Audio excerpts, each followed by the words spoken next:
नमस्कार दोस्तों, discovery classes Jaipur YouTube channel में सभी मित्रों का तहे दिल से हार्दिक अभिनंदन और स्वागत करता हूं।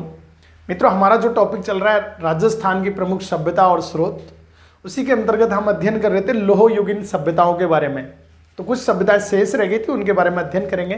तो सबसे पहले आप हेडिंग लिखोगे नोह सभ्यता के बारे में। कौन सी सभ्यता? नोह सभ्यता।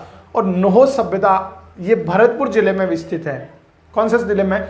भरतपुर जिले में। और इस सभ्यता का जो उत्खनन किया गया था 1962 से लेकर के 67 ईस्वी के मध्य। किसके द्वारा? तो 1962 ईस्वी से लेकर के 67 ईस्वी के मध्य किया गया था डेविडसन के। किसके? डेविडसन के नेतृत्व में हुआ। और यह जो सभ्यता है, जो नोह भरतपुर, यहां से लाल काले मृद भांड मिले हैं, कुल्हाड़ी यहां से मिली है और कांच की चूड़ियां यहां से प्राप्त हुई हैं। तो कुछ अवशेष हैं, उनको स्टेप बाय स्टेप हम नोट करेंगे। तो सबसे पहले आप हेडिंग लिखोगे कौन सी सभ्यता के बारे में? नोह सभ्यता। नोह सभ्यता। नोह सभ्यता। और ये कहां पर है? तो ये भरतपुर जिले में। कौन से जिले में? भरतपुर जिले में। और ये किस नदी के किनारे है? तो ये रूपा रेल नदी के किनारे स्थित है। कौन सी नदी? रूपा रेल नदी के किनारे विकसित हुई। और इस पे उत्खनन कब हुआ? तो उत्खनन का जो कार्य हुआ प्यारे दोस्तों, ये उत्खनन का कार्य 1962 से लेकर के और 67 ईस्वी के मध्य हुआ था। कब हुआ? तो 1962 से लेकर के 1967 ईस्वी के मध्य हुआ। और ये किसके द्वारा? तो ये उत्खनन किया गया रतन चंद्र अग्रवाल। एक तो कौन? रतन चंद्र अग्रवाल और दूसरे थे डेविडसन। कौन? डेविडसन। तो रतन चंद्र अग्रवाल और डेविडसन के द्वारा कब किया गया उत्खनन? 1962 से 67 ईस्वी के मध्य उत्खनन किया गया। कौन सी सभ्यता? नोह सभ्यता। और नोह सभ्यता कहां पर है? तो नोह सभ्यता भरतपुर जिले में स्थित है। कौन से जिले में? भरतपुर जिले में स्थित है। और यहां से जो अवशेष मिले हैं, क्या मिले हैं? अवशेष जो प्राप्त हुए, इन अवशेषों में यहां से लाल, इसके अलावा लाल काले मृद भांड मिले हैं। लाल काले मृद भांड मिले हैं। इसके अलावा यहां से कुल्हाड़ी मिली है। तो एक तो लाल काले मृद भांड मिले हैं, कुल्हाड़ी यहां से मिली है। इसके अलावा चम्मच प्राप्त हुई है। क्या? चम्मच। तो लाल काले मृद भांड मिले हैं, कुल्हाड़ी मिली है, चम्मच मिली है। और यहां से 5 संस्कृतियों के अवशेष मिले हैं। 5 संस्कृतियों के अवशेष प्राप्त हुए हैं। तो वो कौन सी सभ्यता से हुए? तो 5 संस्कृतियों के अवशेष नोह सभ्यता से प्राप्त हुए। और इन 5 संस्कृतियों में कौन कौन सी सभ्यता है? जैसे ये उत्तर वैदिक काल, तो उत्तर वैदिक काल के अवशेष है। इसके अलावा गुप्त काल, पूर्व गुप्त काल, तो पूर्व गुप्त काल के अवशेष हैं। इसके अलावा कुषाण काल के अवशेष हैं। इसके अलावा शुंग काल और 12वीं शताब्दी, तो 12वीं शताब्दी के अवशेष मिले हैं। तो ये नहीं कितनी सभ्यताओं के, या मैं कहूँ 5 संस्कृतियों के जो अवशेष मिले हैं, उत्तर वैदिक काल के, पूर्व गुप्त काल के, 12वीं शताब्दी के, कुषाण काल के और शुंग काल के जो अवशेष मिले हैं, वो कहाँ से मिले? नोह सभ्यता से अवशेष प्राप्त हुए हैं। प्यारे दोस्तों, इस सभ्यता से यहां से 1700 वर्ष पुरानी, कितने? 1700 वर्ष पुरानी एक चित्रित ईंट मिली है। चित्रित ईंट मिली है। ईंट प्राप्त हुई है। तो चित्रित ईंट प्राप्त हुई है। इसके अलावा यहां पे 1.5 मीटर ऊंची, तो 1.5 मीटर ऊंची एक मूर्ति मिली है। 1.5 मीटर मूर्ति, तो यक्ष बाबा की मूर्ति। किसकी? यक्ष मूर्ति मिली है। और इसी को हम कहते हैं, जाखम बाबा भी बोलते थे। या जाखा बाबा भी कहा गया है, या जोखा बाबा, या इसी को जाखम बाबा। जाखम बाबा की जो मूर्ति प्राप्त हुई है तो ये कहाँ से हुई है, तो ये नोहो भरतपुर से हुई है। कितनी मीटर ऊंची है, तो ये 1.5 मीटर ऊंची मूर्ति प्राप्त हुई है। इसके अलावा प्यारे दोस्तों यहां से सिक्के मिले हैं जो सुविस्क के समय के हैं, सुविस्क व वासुदेव के समय के हैं। वासुदेव, सुविस्क व वासुदेव के समय के सिक्के मिले हैं यहां से। सुविस्क व वासुदेव के समय के सिक्के प्राप्त हुए हैं। कौन सी सभ्यता से, नोहो सभ्यता से। सुविस्क और वासुदेव, एक चक्राकार कुआं मिला है जो गंदे पानी के लिए, किसके लिए, तो गंदे पानी के लिए, किसके पानी के लिए, तो ये गंदे पानी के लिए, पानी के लिए चक्राकार कुएं मिले हैं, कुएं के साक्ष्य मिले हैं। तो ये कहाँ से प्राप्त हुए हैं, चक्राकार कुएं के साक्ष्य भी कहाँ से प्राप्त हुए हैं, तो ये नोहो भरतपुर से प्राप्त हुए हैं। एक बार रिवीजन, भरतपुर से कौन सी नदी के किनारे, रूपा रेल नदी के किनारे विकसित हुई। उत्खनन कब हुआ, 62 से लेकर 67 ईस्वी के मध्य। रतन चंद्र अग्रवाल, ये कौन था, रतन चंद्र अग्रवाल और एक डेविडसन के द्वारा इसकी उत्खनन किया गया। अवशेष क्या मिले हैं, तो लाल काले मृदभांड मिले हैं, कुल्हाड़ी मिली है और चम्मच यहाँ से प्राप्त हुई है। इसके अलावा 5 संस्कृतियों के अवशेष मिले, वो कौन सी, उत्तर वैदिक काल की, पूर्व गुप्त काल, कुषाण काल, शुंग काल और 12वीं शताब्दी के अवशेष यहाँ से मिले हैं नोहो भरतपुर से।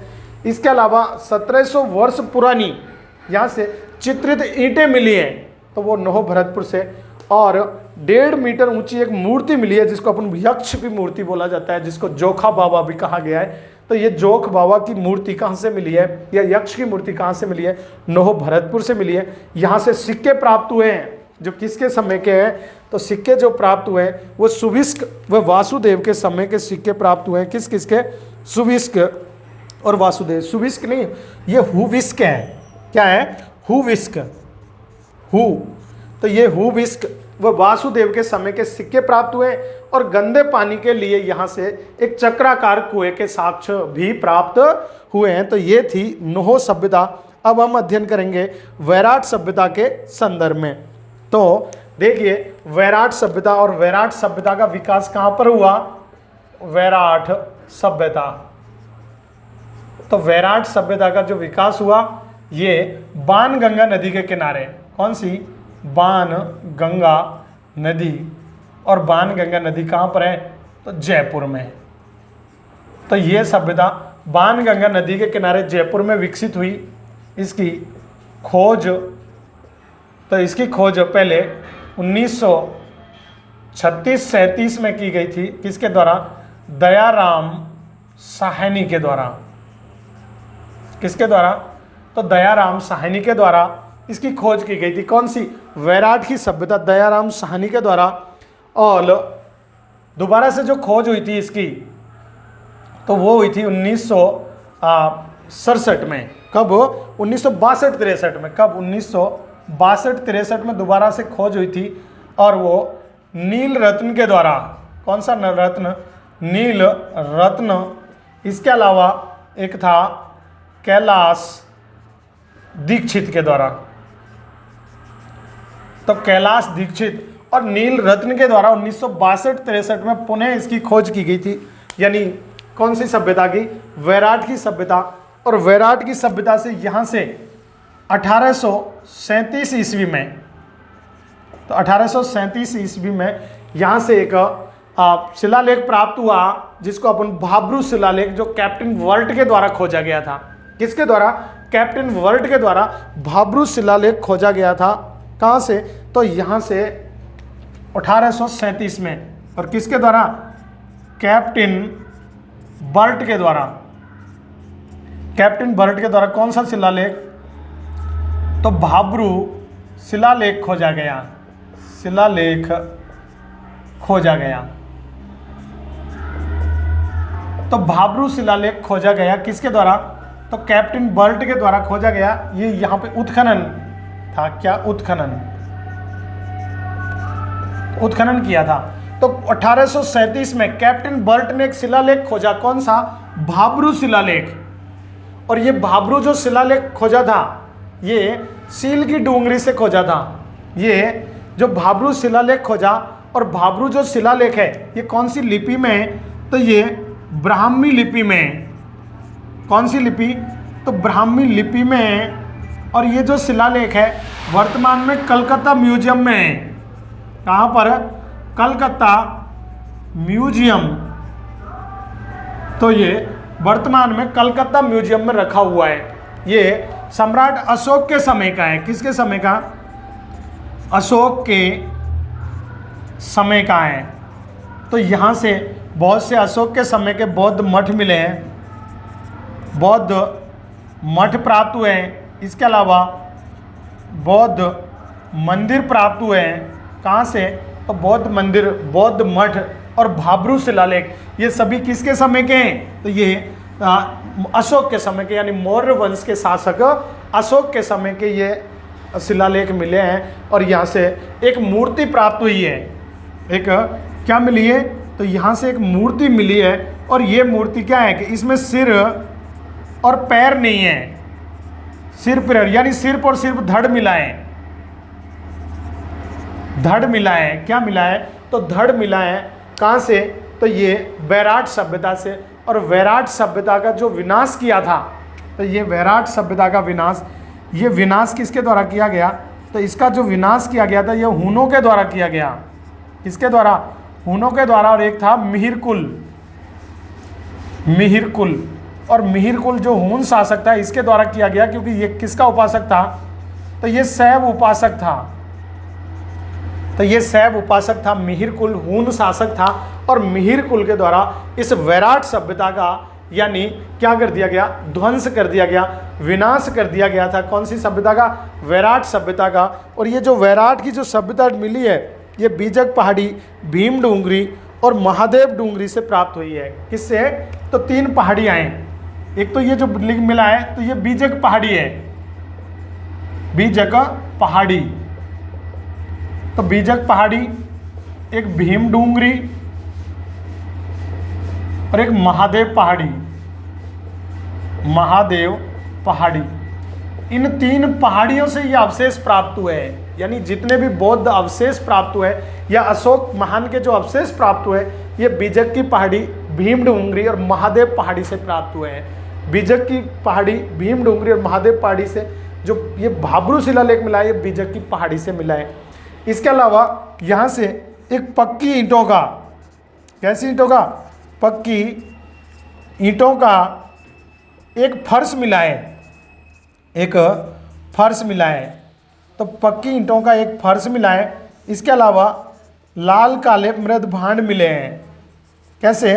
लाल काले मृद भांड मिले हैं। तो लाल काले मृद भांड भी यहाँ से प्राप्त हुए हैं। पक्की ईंटों का एक फर्श मिला है।